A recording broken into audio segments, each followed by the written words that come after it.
जनमेट कनगार इतिहास उपरे आपण मानको किछि कहबार लागि चाहमी। आउ हीराखंड राजा बलराम देव सबुठारु पुराना राजधानी होचे आमर ई कनगा।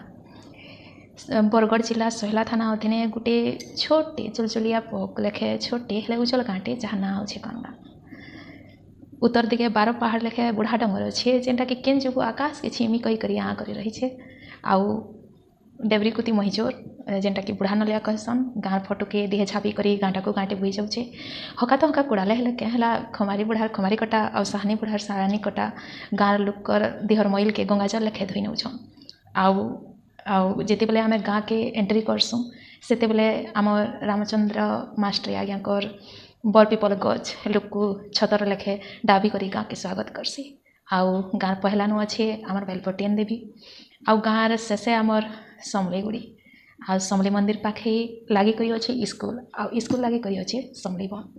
एंता लागसी जेंता माँ समलेई देशर भविष्यत मान को महान महान गुरु मानकर हाथे टेकी देछन आउ तांकर छतर छाया तले रखीछन आउ निजर देशर भविष्यत मान को मझी मझी ताकर मुँह टिके टिके सुआली करी ज्ञानर भत्री भितरे बांधी करी रखीछन। आउ इटा तो गला आमर गाँर दृश्य वा छवि उपरे। आउ जदि आमे तार इतिहास उपरे चर्चा करमा तो हुए तो इतिहास रो पृष्ठार डाणे दिलदुली छुटेने बाई 12 पाले कनगा आमे तार किंवदंती चर्चा कले जानमा जे इटा केते पुरना है। किंवदंती कहसी जे जेते बेले नरसिंह देव कर स्त्री प्रसव समय चली सेते बेले बलराम देव धात्री के महानदी पार करी करी राजमहल के आनी थिले आउ तांकरी काम रे खुश होकर नरसिंह देव तांको जेन अधा रास्ते थिले सेटा होछि 12 पाले कनगा। राजा शासन दिन इटा चली आछे आउ जमींदार माने गंतिया माने राजस्व बाबा बटी आदाय करथिले बोली जेन 12 खण गाँर बटी आदाय करथिले से 12 खण गाँ अनुसार इटा 12 पाली कनगा बोली कहा जासी। 12 पाली कहले आमर बरिहा पाली बेहरा पाली डुमेर पाली सहेला बंजारी सहेला डुमेर पाली बिरजू पाली इच्छा पाली लमरू पाली पिपली पाली झांकबर पाली एंता करी आमर 12टा पाली अच्छे से राजस्व बाबा बटी आदाय करथिले आमर गंतिया माने। तो जेते बेले तांको ये अधा रास्ता मिलला तो तांकर आउ इच्छा बढ़ीगला राजस्व माने राजकीय पढ़ावार लगी ताकर ये लगी बोली नरसिंह देव तांकर उपरे रागी करी युद्ध डाकरा देले। आउ अंग नदीर दक्षिण कूले सारे भटा ठाने से चना छावनी पकाले आउ आमर बलराम देव ऊपर खणी चेरुपाली ठाने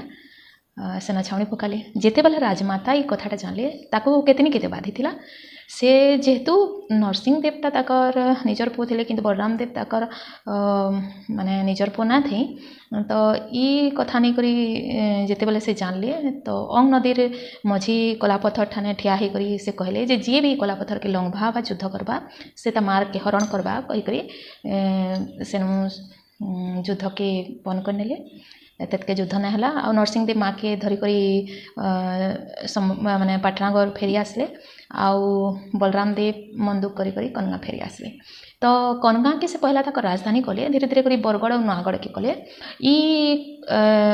आउ पछे संबलपुर रही करी 18टा गढ़ से रजा हेले। ई 18टा गढ़ पहला 8टा गढ़ थिला रमाई देव को शासन आगरू जेन इटा 8टा गढ़ थिला सेटा होछे पाटनागढ़ कनगागढ़ सारीपटागढ़ जरासिंहागढ़ सिद्धेकेलागढ़ कोरागढ़ कोमनागढ़ और कल्हानगढ़ जेनटा कि आमर पंडित गंगाधर मिश्रंकर कुशलानंद काव्य आउ से सत्यवादी मिश्रंकर पुरातन पांडुलिपि रे बहुत भल भावे चर्चा है। आउ जदि आमे से युद्धर घटना पर चर्चा करमा तो सारंगगढ़ कवि प्रहलाद दुबे तांको जयचंद्रिका काव्य रे बहुत बढ़िया भावे ई युद्ध उपर व्याख्यान करिछन। तो इटा तो गला आमर इतिहास किंवदंती उपरे। आउ गाँर समलेई माँ उपरे जदि चर्चा करमा तो कला मुगनी पथरे लाल टह टह सिंदूर दिहे माँ समलेई 12 हाथर खणा गुटे हाथे आ गुटे हाथे महिषासुर कटला मुड़ के धरी छन गुटे पहा सिंहर पीठी थी अच्छे आ गुटे पहा मुंड ना थिला खन उपरे। आउ छवि के देखले एंता लागसी माँ समलेश्वरी जेंता शास्त्र अनुसार महिषासुर बद्ध वर्णना अच्छे सामने आँखि को झुली जाउछे। आउ इनु बछर के थरे